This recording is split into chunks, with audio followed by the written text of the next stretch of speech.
This is your one-day itinerary for Universal Studios Islands of Adventure. I think I was more excited than the kids to do this. A lot of people say to start from the back of the park and then work your way up, but we decided to do it differently. We started to go in order as we walked into the park. So we started with Seuss Landing. Seuss Landing is great because it gives you a couple of options for rides when you have small children. Zuri was 4 at the time and Aiden was 8. So the first ride we did was 1 fish, 2 fish, and the kids really enjoyed that. It was a great way to kind of get them warmed up. It is considered a water sprinkle ride, I guess you can say, because you get a little bit wet but not fully wet. Next we did the High in the Sky Seuss trolley train ride. That was really good because we were able to see the entire park. Like, the view of the park was just incredible.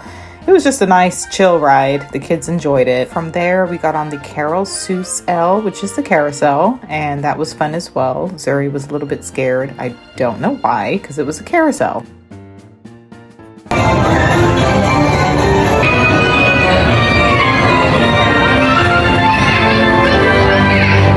So I do recommend purchasing your tickets in advance and just taking a look at the rides and seeing the heights and all that stuff, and definitely the wait time. We came around noon on a Thursday, and the lines for the rides that we wanted to ride were actually not that bad. There was not much for us to see in the Lost Continent, so we headed over to the Wizarding World of Harry Potter, and as you can see, this was my favorite part because I'm a huge Harry Potter fan.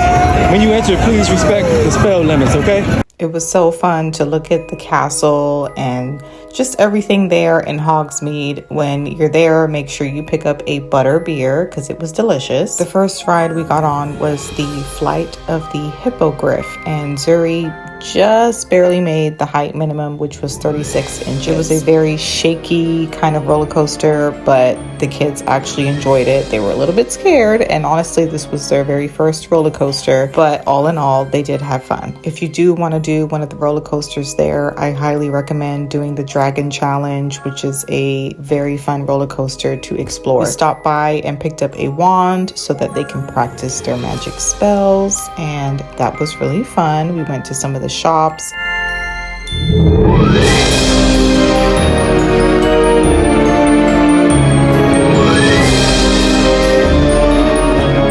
Okay, now it's time to head over to Jurassic Park. We are in Jurassic Park, heading to see some dinosaurs. And you want to stop at Camp Jurassic. It's like a fun park for the kids to just play and run around. I mean, it's literally like a playground. We got on the Jurassic Park River Adventure. This was one of the highlights of our trip.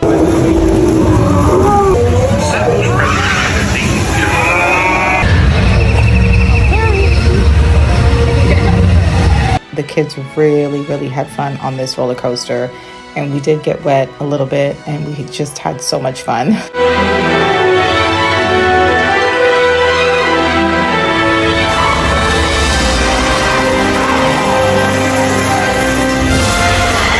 So we skipped over Toon Lagoon, and we just stopped to get something to eat and grab some snacks for the kids, something to drink, kind of relaxed for a little bit. But if you do want to do the water rides, I do recommend doing the Ripsaw Falls and also the river raft ride, which is Popeye and Bluto's Bilge-rat Barges. And this was our last stop, the Marvel Superhero Island. The Incredible Hulk roller coaster was a huge attraction with a very long line. We couldn't get on it anyway because of the kids, so we headed over to the Amazing Adventure of SpiderMan. This was a 3D ride. You need to be 40 inches to ride. Again, Zuri barely made it, and I was holding on to her the whole time because we did have very sharp turns. This could be the most dangerous night of my life and yours.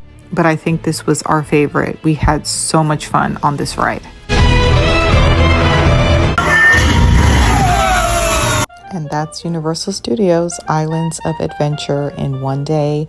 We did it, and we had a great time.